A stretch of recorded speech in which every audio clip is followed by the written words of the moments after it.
ભાજપ સાથે મતદાતા જોડાય તે ઉદ્દેશથી હવે પોતાના સંકલ્પ પત્રમાં લોકોની લેખિત સલાહ લેવાનું આયોજન ઘડી કઢાયું છે। દેશ સહિત ગુજરાતમાં પણ અનેક પડકારો અને મુશ્કેલીઓ હોવા છતાં ભાજપ તમામે તમામ 26 બેઠકો જીતવાનો દાવો કરે છે। જોકે ભાજપે સામાન્ય લોકોને સાથે લાવવા અને તેમની સલાહ લેવાનો નિર્ણય કર્યો છે અને ગુજરાતમાં લોકસભા પ્રમાણે 26 રથને લીલી ઝંડી મુખ્યપ્રધાન રૂપાણી આપીને રવાના કર્યા। હવે 1 મહિના સુધી આ રથ જે તે વિસ્તારમાં ફરશે, જેમાં વિધાનસભા પ્રમાણે 4 થી 5 દિવસ આ રથ ફરવાનો છે। દેશભરમાં 7500 સૂચન પેટી મૂકી દેવાઈ છે। તે સિવાય સોશિયલ મીડિયા અને ઓડિયો વિડીયોના માધ્યમથી પણ સૂચનો મોકલવાની વ્યવસ્થા ગોઠવી દેવાઈ છે, જેમાં 10 કરોડ લોકો જોડાશે તેવી શક્યતાઓ છે। 1000 લોકોની ટીમ બની છે। એ ટીમ આ પણ સ્કૂટીની કરશે, જેમ કેઓક્સમાં કોઈ વોઇસથી રેકોર્ડિંગ કર્યો હશે, બોલ્યા હશે, એની પણ સ્કૂટીની કરશે।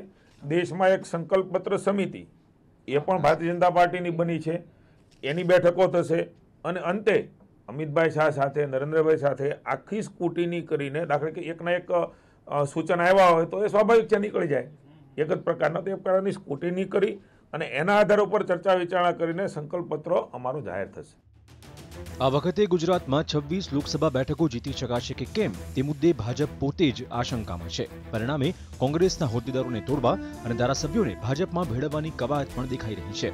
પક્ષ 26 બેઠકો જીતવા માટે વિસ્તારવાદી નીતિ અખત્યાર કરી ચૂક્યું છે, ત્યારે પક્ષ સૂચનો ઉપર અમલ કરી શકશે કે કેમ તે મુદ્દે જ્યારે સવાલ પૂછાયો તો મુખ્યપ્રધાન રૂપાણીએ દેશમાં ભાજપની સરકાર ફરીવાર પૂર્ણ બહુમતમાં આવશે કે નહીં તે મુદ્દે જ શંકા વ્યક્ત કરી અને જો પૂર્ણ બહુમત આવશે તો જ પોતાના સંકલ્પ પત્રને પૂર્ણ કરવાની વાત કરી। આ વાત જ બતાવે છે કે ભાજપ પોતે ચિંતામાં છે।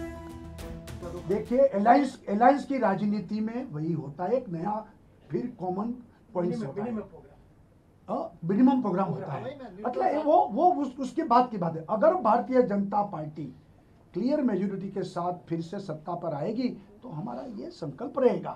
अगर मैंडेट नहीं मिलता है तो मिनिमम प्रोग्राम पर चलेगा, उसमें तो जनता पर है सब। TV9 ગુજરાતીની YouTube ચેનલને સબસ્ક્રાઇબ કરો અને બેલ બટન જરૂરથી દબાવો, જેથી દરેક વિડીયોના નોટિફિકેશન તમને મળતા રહે।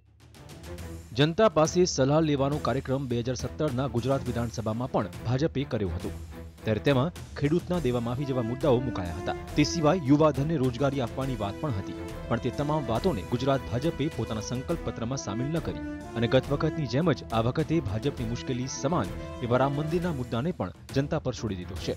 આ ઉપરાંત કાળું નાણું પરત લાવવું, ખેડૂતોની આવક બમણી કરવી, રોજગારનું સર્જન કરવું, આ તમામ મુદ્દે ભાજપ ભીંસમાં હોય તેવું સ્પષ્ટપણે લાગી રહ્યું છે।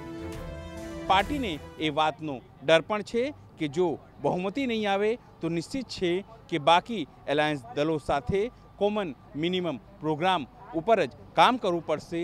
એટલા માટે તે અત્યારથી જ લોકોને, ખાસ કરી મતદારોને એ વાતની અપીલ કરી રહ્યા છે કે કમસે કમ મજબૂત સરકાર માટે પૂર્ણ બહુમતની આવશ્યકતા છે અને આ રથો અને આ સૂચનોના માધ્યમથી પાર્ટી લોકો વચ્ચે જનસંપર્ક કરીને આ જ વાત પ્રસ્થાપિત કરવા માંગે છે। કેમેરા પર્સન રાહુલ સાથે અનિલ પટેલ, TV9 ગાંધીનગર।